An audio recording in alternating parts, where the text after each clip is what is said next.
The door slams so hard the framed photo on the wall crashes to the floor. I don't stop to look at it. I don't stop for anything. I run, barefoot, into the cold night air, my lips split and bleeding, my phone clutched so tightly in my right hand that the edges cut into my palm. Behind me, I can hear Chol-Su's voice.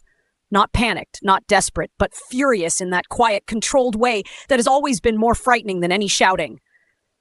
"Get back here!" He threw something. I felt the air move beside my ear before it shattered against the wall behind me. I run past 3 houses where lights are on behind curtains. One door opens slightly. A neighbor. Our eyes meet for half a second before the door closes again. I understand. I stopped expecting help from people who could see what was happening long ago. I run until the street ends, until my legs give way, until I am on my hands and knees on the cold asphalt with nothing left in me and nowhere left to go. A black car rolls to a stop beside me. The window comes down. A voice, cold and completely steady, says, "Get in." Every instinct I have tells me not to. I have spent 4 years inside a situation I trusted my instincts into. My instincts have not always served me well. But behind me, faint and getting less faint, I can hear Chol-Su. Still coming. Still certain I belong to him. I get in. The man beside me doesn't reach over to help, doesn't offer comfort or ask what happened. He looks straight ahead while the driver pulls away from the curb, and I sit pressed against the door, with blood on my chin and my bare feet on the floor of a car that smells of cedar and leather and money. After several minutes of silence, he looks at me once.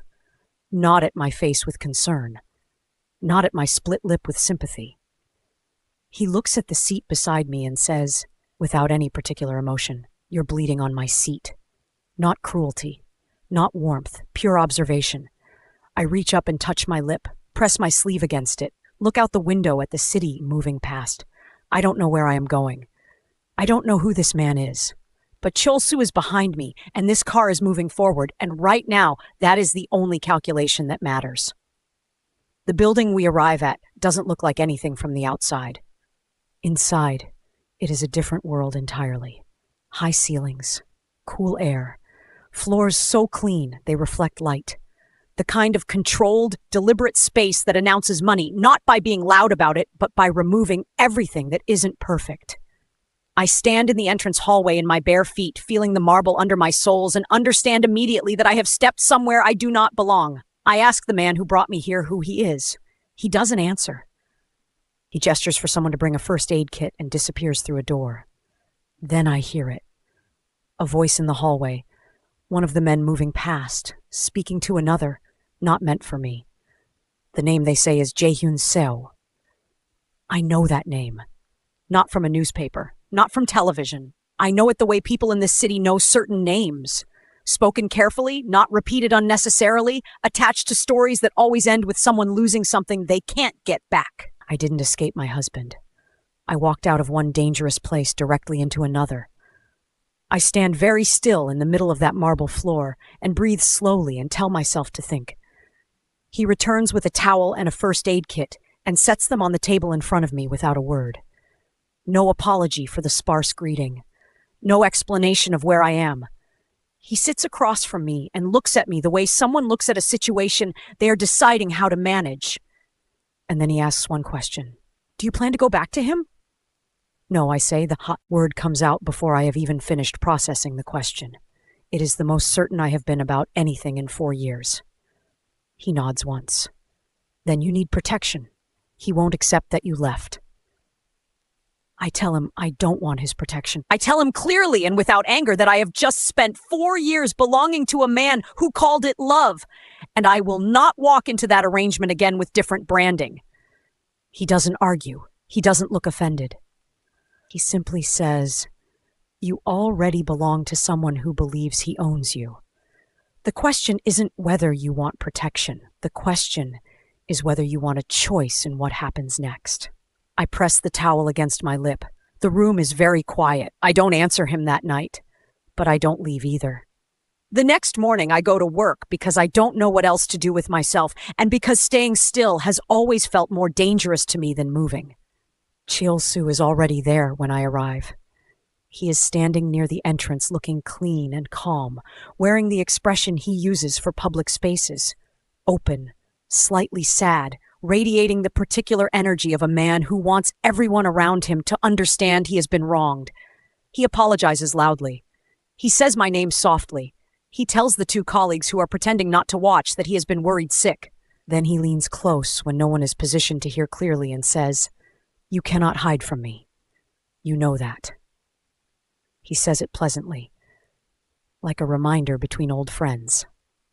I sit at my desk for the rest of the day and feel the familiar cold that his certainty always produces in me, the specific fear of a man who has never once believed the word no applied to him. That evening, I go back to the building with the marble floors, not because I want to be protected, because I understand now that surviving this will require more than running. It will require strategy, and I need to be somewhere that Chol-soo cannot simply walk into. Jae-hyun listens to what happened at my workplace without interrupting. Then he makes an offer. He will ensure Chol-soo cannot reach me. In exchange, I work for him. Administrative work, document management, logistics coordination for his legitimate business operations. Temporary, defined, with a clear endpoint. I look at him carefully when he finishes. "This isn't about owing you anything afterward?" I ask. "It's a transaction," he says. "Clean terms. You work, you're protected, the arrangement ends when the threat ends." I think about Chol-soo at my workplace that morning, his pleasant voice, his absolute certainty. I think about the fact that I have no savings that aren't in accounts Chol-soo has access to.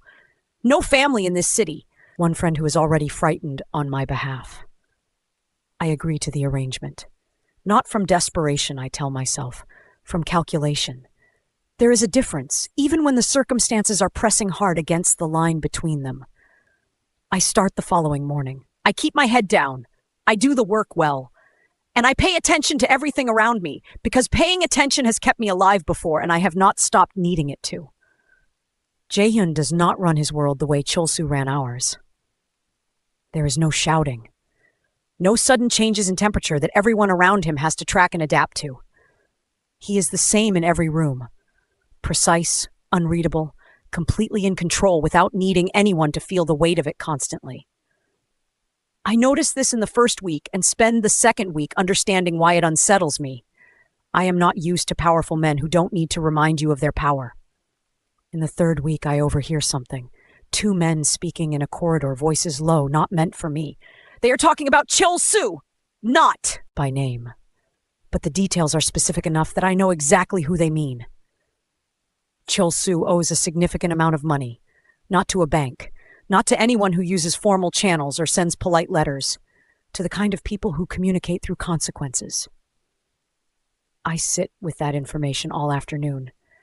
It rearranges things I thought I understood about my marriage, about why Chol-soo needed control, why the pressure in our house always felt like it came from something beyond just us.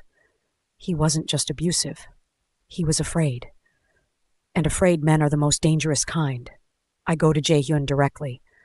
I find him in his office at the end of the day when the building has gone quiet, and I ask him plainly, "You knew who my husband was before that night, didn't you?" He doesn't deny it. He tells me the rest of it with the same evenness he uses for everything. No dramatizing, no softening. Chol-soo's debts are substantial, and they are connected to transactions that run through accounts in my name. Accounts I never knew existed. Agreements signed during our marriage that carried my signature on documents I never saw. If those transactions are investigated and Chol-soo cannot manage the exposure, the legal trail leads to me. I am not just a woman trying to escape a difficult marriage. I am someone whose name has been used to build something illegal, and if that structure collapses the wrong way, I collapse with it. I sit across from Jae-hyun and feel the full shape of what 4 years of trusting the wrong person has cost me. "How bad is it?" I ask. "Manageable," he says, "if you move before he does." 3 days later, Chol-soo files a missing person report. I find out from my friend Ara, who calls me in the early morning with her voice pitched low and tight. It is public.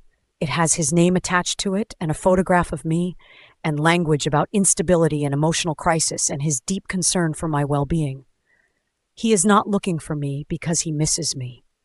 He is building a story, establishing himself as the worried husband before I can establish myself as anything at all. If my name comes up in connection with his financial crimes, He wants the public record to already show me as unreliable, unstable, someone whose version of events cannot be fully trusted. I read the report on Ara's phone and feel something change in me. Not fear this time.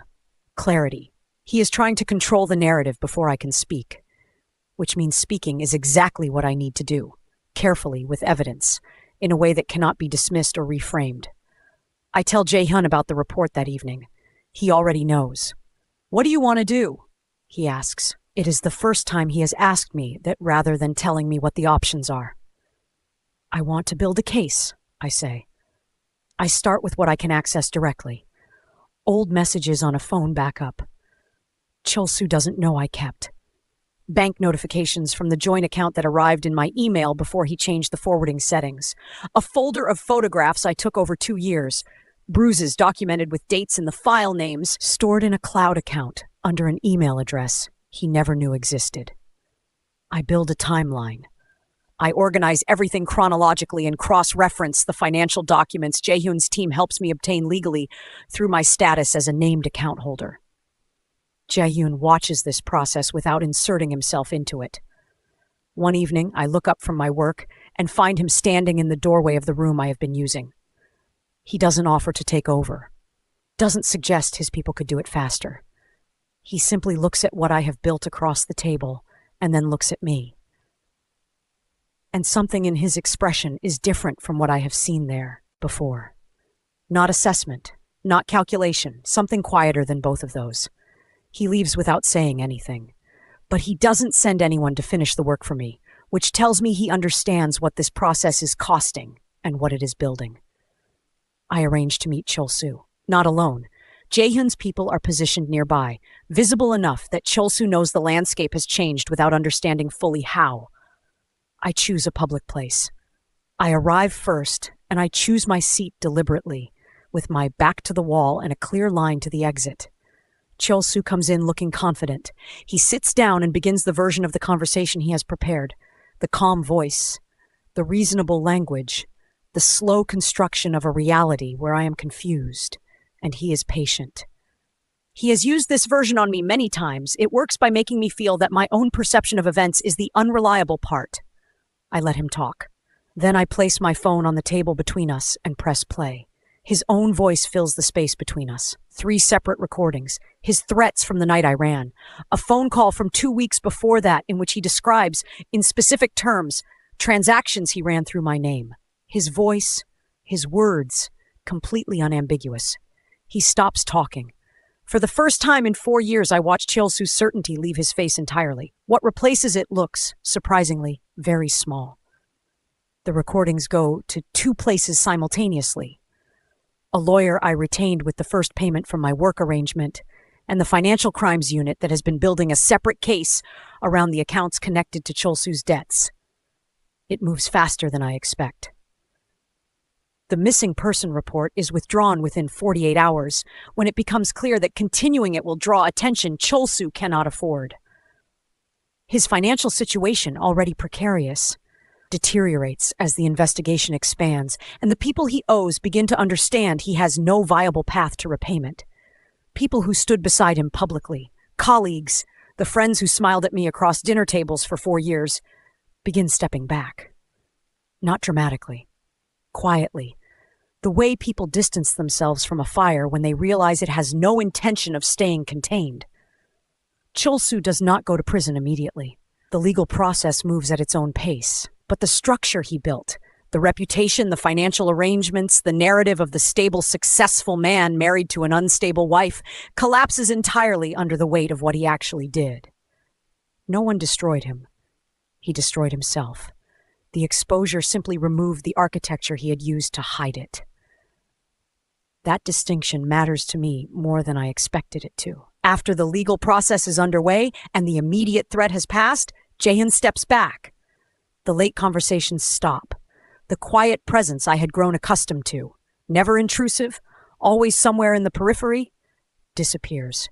He becomes professionally courteous during working hours and absent outside of them. I notice it the first week. By the second week, I stop pretending I am not noticing it. I go to his office at the end of a Thursday and ask him directly why he is pulled back. He is quiet for a moment in the way he is quiet when he is deciding something. Then he says, "You don't need me anymore." He says it plainly, without self-pity, without drama. But there is something underneath the plainness that I have become good enough at reading to catch. Not indifference. Something that costs him slightly to keep his voice level around. I look at him for a moment. "That's not actually what I asked," I say. He looks at the window. "No," he agrees. "It isn't." I leave it there for the night because some things need space before they can be finished. But I carry the conversation home and think about it for a long time in the quiet. I find out about his mother through Ara, who heard it from someone connected to people who have known Jaehyun for a long time. His mother spent 11 years in a marriage that looked from the outside the way mine looked from the outside. He grew up understanding that the person with the loudest voice and the most certain manner is not always the one telling the truth. He watched her try to leave twice and be pulled back both times by a system and a set of circumstances that made staying feel like the only survivable option. Power, for Jaehyun, was not something he built for its own sake. He built it because he had stood at 11 years old in a hallway, understanding exactly what helplessness felt like and deciding that he would never be in that position again. That no one close to him would be. He didn't help me out of pity. He helped me because he recognized the specific shape of what I was running from. Because he had watched that shape take everything from someone he loved, and when he saw it again in a street at night, he was not willing to drive past it. That understanding settles in me quietly. It changes how I see every interaction since the night I got into that car. I go back to him on a Sunday morning. Not because I need something, not from loneliness or gratitude or the momentum of everything we have been through together. I go because I have thought carefully about why I am going, and I am certain of my reasons. He is in his office. He looks up when I come in and waits. "You didn't save me," I say. "I want you to understand that clearly." He holds my gaze. "The night I ran, I saved myself. I made the choice to get up and run and keep running. Everything that came after, the evidence, the case, the recordings, I built that. You gave me space and stability, and you didn't get in my way, but the work was mine." I let that sit for a moment. I'm not here because I owe you anything. I'm not here because I'm afraid of being alone or because you're the safest option I can find. I'm here because you are someone I want to know on those terms. He looks at me for a long time. Then he nods once slowly. "Exactly," he says. I thought escaping my husband was the end of my story. It was just the moment I finally stepped into a life where I chose myself.